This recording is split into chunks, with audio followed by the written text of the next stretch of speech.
It was not just another day on the planet Mars. A spacecraft had successfully landed and was monitoring this unique planet. The information was transmitted, and it took 19 minutes to reach Earth. Even from the beginning of the Viking mission to Mars, we began to assemble more than just pictures of the Martian surface. As information was received, we began to piece things together and to understand a place, a planet other than our own.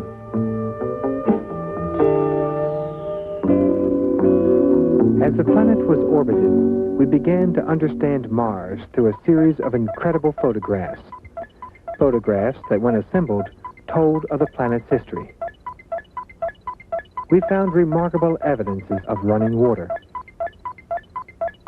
Here are just a few of what appear to be dried-out riverbeds.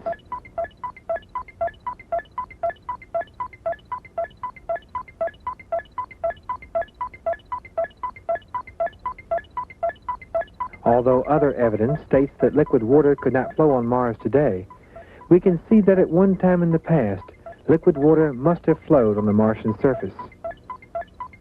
When did this take place? And was there life on Mars when these channels were filled with water?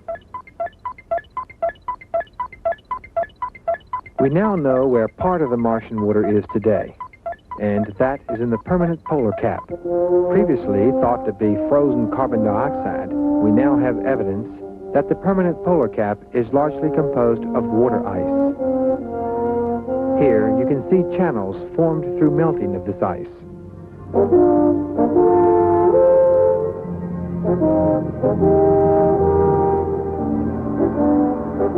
Other photographic evidence reveals a closer look at the Martian Grand Canyon, a system of huge canyons extending for 2,000 miles across the planet.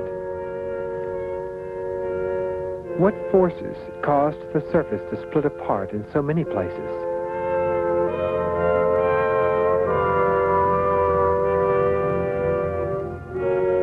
This raises the question as whether Mars is dynamic and active.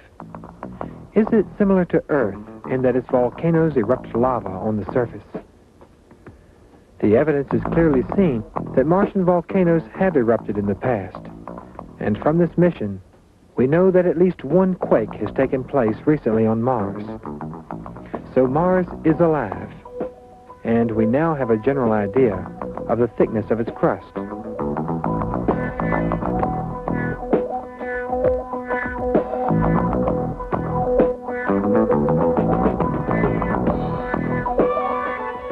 Further evidence of volcanic activity in the past is seen from the surface, where a variety of volcanic rocks are pitted with gas pockets and sharp or angular in appearance.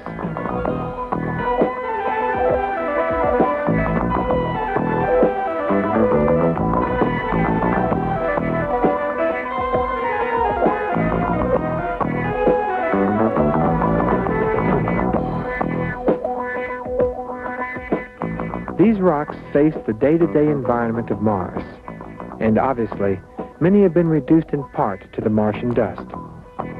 Let's examine the Martian environment as told to us through the Viking mission. To begin, the temperature. The temperatures appear to vary the same day to day, starting as an approximate low average temperature of 190 degrees Kelvin just before the Martian dawn. The temperatures rose to an average upper temperature of 240 degrees Kelvin.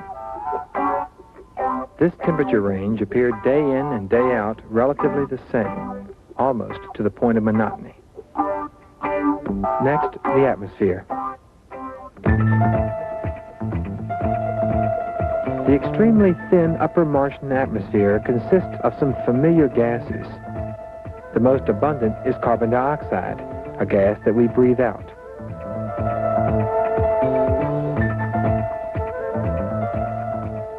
There is carbon monoxide, dangerous to life as we know it. Argon, oxygen in small amounts, atomic oxygen, nitric oxide, and a small but significant amount of nitrogen. Additional argon and nitrogen data reveals that Mars once had a much denser atmosphere, which could have supported running water. An analysis of the Martian soil shows an iron-rich clay with an unusually high amount of sulfur. The elements that make up this clay are familiar: iron, silicon,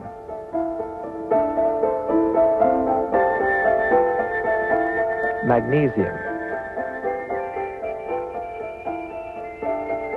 aluminum,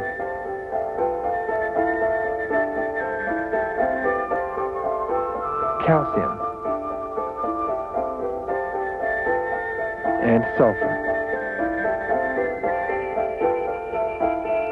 In terms of abundance, silicon and iron are in the largest amounts. Silicon is also one of the most abundant elements in the Earth's crust. Magnesium, aluminum, calcium, and sulfur exist in significant amounts. The soil samples appear to be very similar in composition at the two different sites on Mars, but nowhere were organic carbon compounds found in the soil. The absence of organic carbon compounds affects the interpretation of the 3 biology experiments conducted on the surface of Mars. One experiment used a sample of Martian soil moistened with a liquid that included foods that Earth microorganisms thrive on.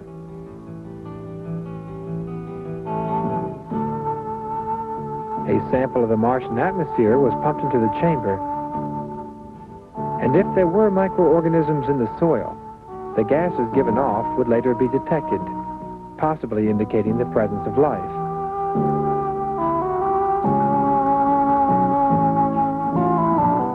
Let's take a look at the results of this experiment. If there is life, the gases should vary over the days shown.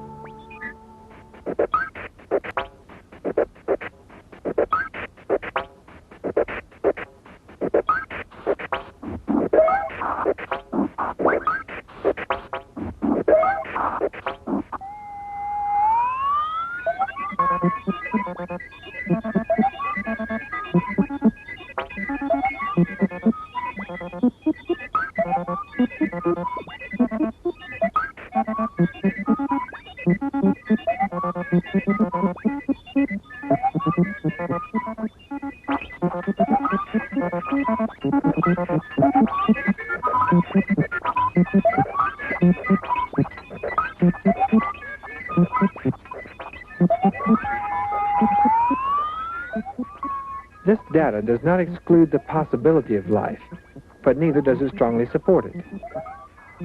The second biology experiment involved another sample of Martian soil, also moistened with a liquid containing nutrients. But this time the nutrients were tagged with radioactive carbon-14.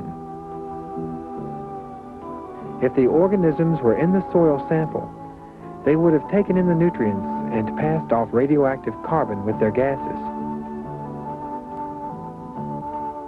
The gases, when analyzed, would have indicated the presence of life. Let's take a look at the results of this experiment. The soil samples behaved remarkably similar at both landing sites on Mars. Here is a graph of the results at one landing site, and here is the graph of the same experiment at the other landing site.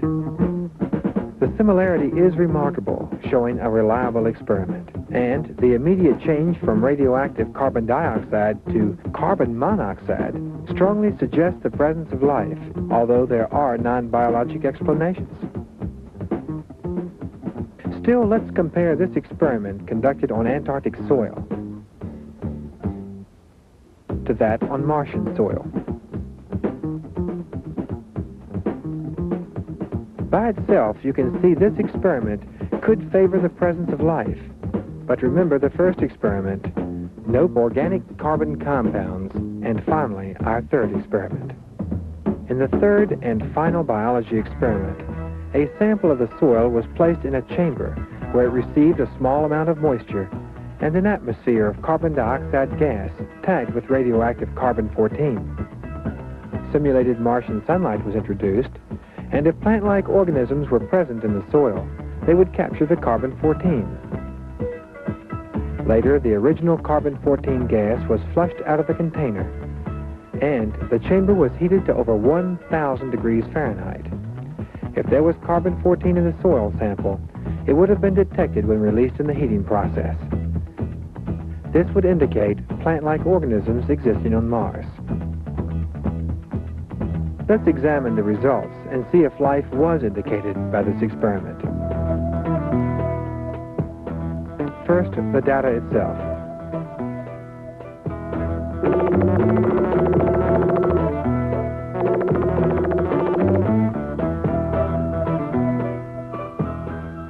Let's take a look at this information as shown on a graph.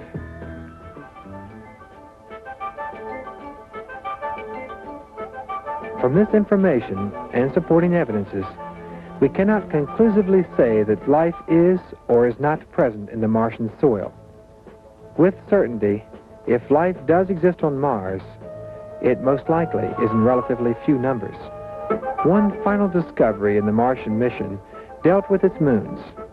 An extremely close flyby of Phobos has given us information that could lead to invaluable data concerning the origin and evolution of the entire solar system.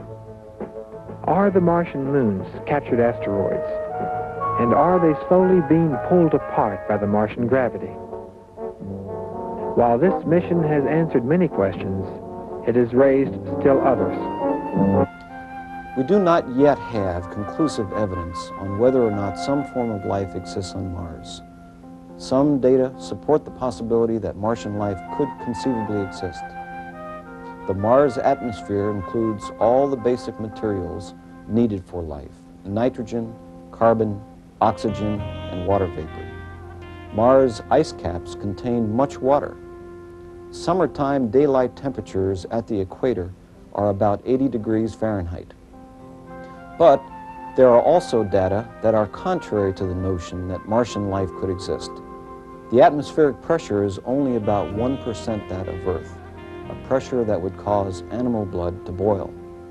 Water would vaporize instantly in the thin atmosphere. There is not enough ozone in the Martian atmosphere to block life-damaging radiation. Temperatures at the Mars equator fall to as low as 150 degrees below zero at night. Clearly, more study is needed to see if life exists on Mars, or if it once existed and perished there.